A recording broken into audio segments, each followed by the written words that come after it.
Tim Poole here, editor of Gambling Insider. Another week, another acquisition within gaming.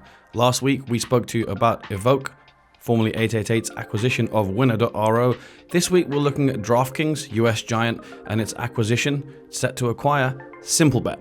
Now this deal's an interesting one. It's been mooted for some time, and we at Gambling Insider ourselves have to say in 2021 we wrote that Simplebet has got a big future in the industry. Its micro-betting technology allows for higher margins and really activated player engagement in play. Now, in play and live betting, huge in the UK and kind of other more mature markets, but in the US, the balance is still very much with pre-match betting. DraftKings, with its search for profitability, which is something I've talked about a lot, is now going to try and really target the in-play market.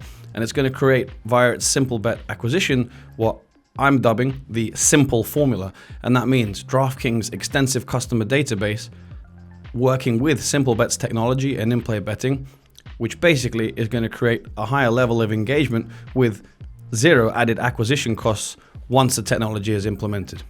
Now, of course, there are responsible gambling considerations here, because as we wrote 3 years ago, micro-betting and the ability to bet on the next shot, the next point, the next throw-in, the next pitch, the next everything, while it gives players a greater experience, more engagement, it gives them the chance to lose some more. So that's something, it'll be interesting to see if it's something regulators look into further down the line with micro-betting technology as it becomes more popular, because recently we've had the AGA speak about sweepstakes and their rise in the US as well.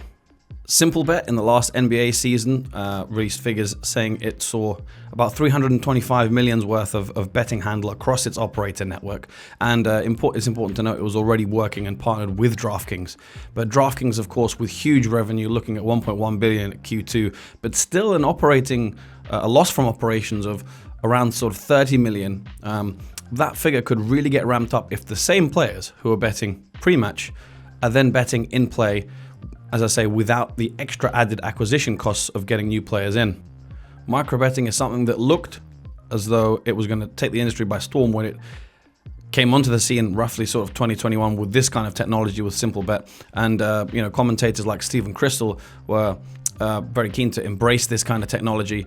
Will Armitage, in conversation with me before, warned of kind of better fatigue if someone has a budget to play with, whether it's $1 million or $10. If they're betting on the first 5 pitches, lose them all, are they going to carry on throughout the evening? That's an interesting question as things go down the line.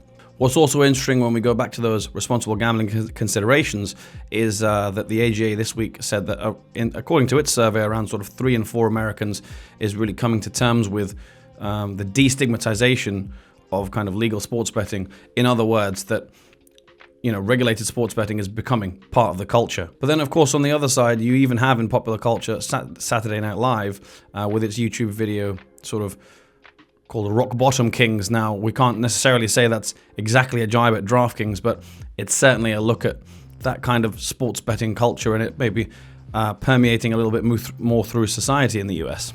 All in all, it's another really interesting deal, looking at operators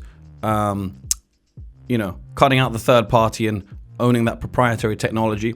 Simplebet, as I say, we predicted sort of 3 years ago when it came onto the scene that it was going to be a big player in the industry. It's now going to be as part of DraftKings, a little bit like SB Tech was when DraftKings first went public and acquired the supplier.